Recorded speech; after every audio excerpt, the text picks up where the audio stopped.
ছিল এক লোভী শিয়াল। সে সব সময় সহজে ভালো খাবার পেতে চাইত। এক গরম দুপুরে শিয়ালটি বনের ভেতর খাবারের খুঁজে ঘুরছিল। অনেকক্ষণ ঘোরার পরেও সে কিছুই পেল না।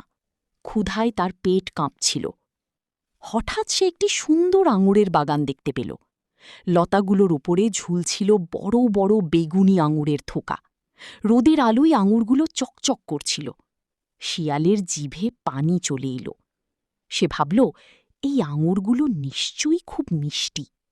শিয়ালটি আঙুর পাড়ার জন্য লাফ দিল, কিন্তু আঙুর ছিল অনেক উঁচুতে। সে আবার লাফ দিল, আরও জোরে।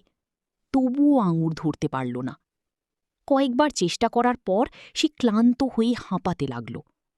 তবুও লোভে পড়ে সে হাল ছাড়ল না। আশেপাশে তাকিয়ে সে একটি পুরনো কাঠের বাক্স দেখতে পেল।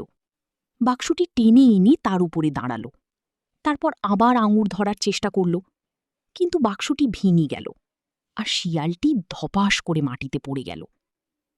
পাশের গাছের ডালে বসে থাকা একটি বুদ্ধিমান কাক সবকিছু দেখছিল। কাকটি হেসে বলল, লোভ করলে সব সময় লাভ হয় না বন্ধু। শিয়ালটি লজ্জা পেল। সে বুঝতে পারল, শুধু লোভ করে নয়, বুদ্ধি ও পরিশ্রম দিয়েই সফল হতে হয়।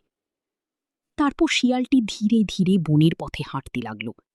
যাওয়ার সময় সে মনে মনে প্রতিজ্ঞা করল, আর কখনো অতিরিক্ত লোভ করবে না। নীতিকথা: অতিরিক্ত লোভ মানুষকে বিপদে ফেলে।